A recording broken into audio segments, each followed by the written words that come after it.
Hello, it's me. This is week 3 of my weigh-ins, and once again, still excited. I weighed in this morning, and my weight was 223.2 pounds, which is a loss from last week of 2.2 pounds, which is really great because well, number one, I'm still losing, and number two, it's consistent. It was about the same last week, and I'm starting to feel that my plan and my exercise has found sort of a balance, and if I keep it up, hopefully I'll keep losing similar weights. I know some weeks will be less, some weeks could be more, but that's really encouraging. I had a really great week. And I just want to preface something. I want to say before I go too far, every time I get on here, I know I say I have a great week, and that doesn't mean that every day was perfect. This is really important to remember. Not every day was perfect. Especially, there was a couple times that were actually really hard this week. On Tuesday, I had a very, very tough day. Really tough. I'm smiling about it now, but I wasn't smiling about it Tuesday.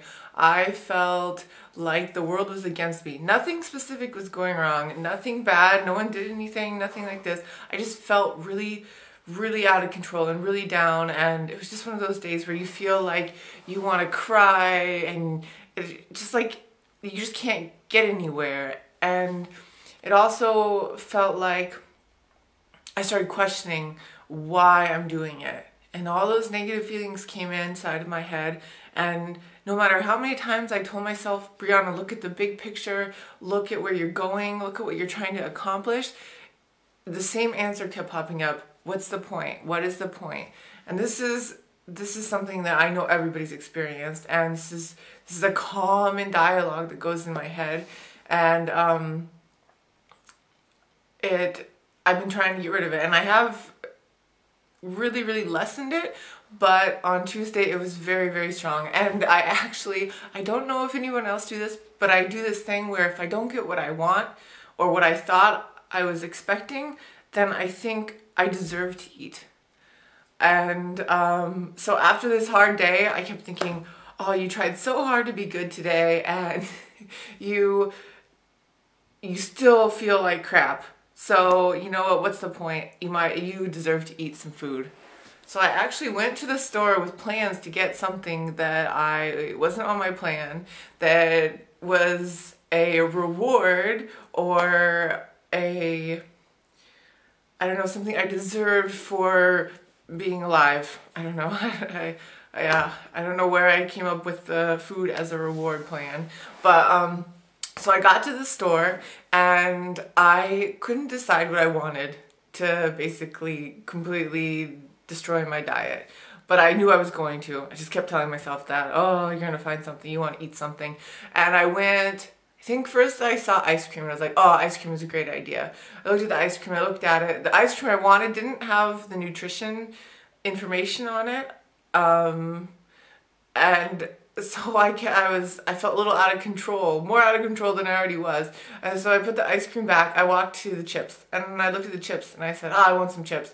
And then I actually put some chips in my basket, and then I walked back to the ice cream and I said, do you want ice cream instead, or do you want both? Do you want all of this? And I felt, and I couldn't believe I could not decide what I wanted to basically binge on. It was really funny.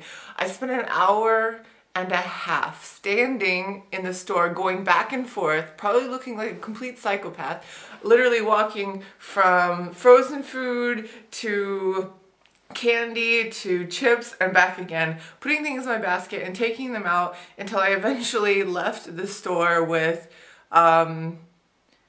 eggs, which is something I needed anyways, and absolutely nothing to destroy my diet. An hour and a half of this inner dialogue went on in my head, and it was insane. I felt so confused because this person that I've been working on building up, that's always been there, this quiet little person that is like, be healthy, do what you want, or do what you need to do for yourself to keep yourself happy and healthy, is much bigger than she was in the beginning. and she's much stronger than she was in the beginning, and it was unbelievable how both sides of me were colliding. Normally it would have been no problem. I would have gone in, got the chips, got the ice cream, gone home, eaten everything, and felt like crap, and then said, oh, why did you do that? But this time, I didn't have anything. I went home, I was still angry. I still felt like I didn't get what I want, what I deserved. But, and I went to bed that way, sad and upset. And the next day I woke up, and it was funny. It was, I didn't feel that way anymore.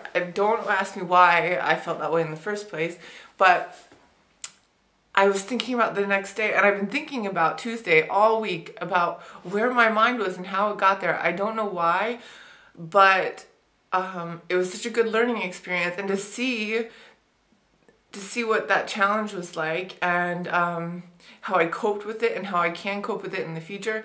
And that was really strange and challenging and important for me to learn.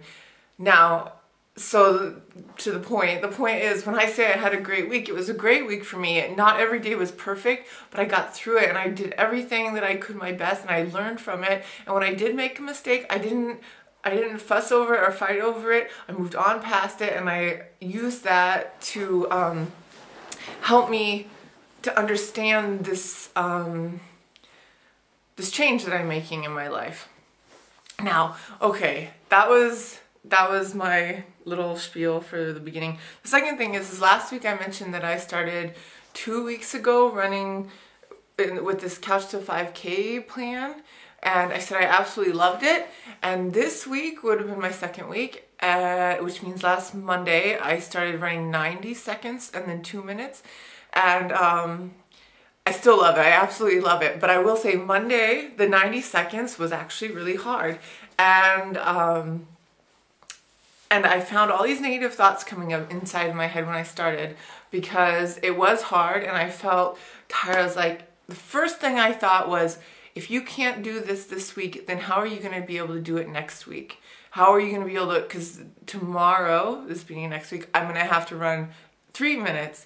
And on Monday last week when I couldn't do that, well, I could, but it hurt.